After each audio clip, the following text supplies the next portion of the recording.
বাংলাদেশ জাতীয়তাবাদী ছাত্রদলের প্রতিবাদ মিছিল এবং সেই বিষয়ে জিডি করতে গেলে এবং সেখানে উপস্থিত হয় ডাকসু নেতৃবৃন্দ এবং শিবিরের নেতারা সেখানে হট্টগোলের সৃষ্টি এবং পরবর্তীতে সেই হট্টগোল নিয়ন্ত্রণে আনতে ঢাকা বিশ্ববিদ্যালয়ের কেন্দ্রীয় নেতারা সহ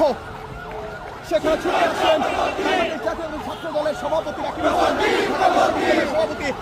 গণেশ চন্দ্র রায় সহ সুমন এবং অন্যান্য নেতৃবৃন্দরা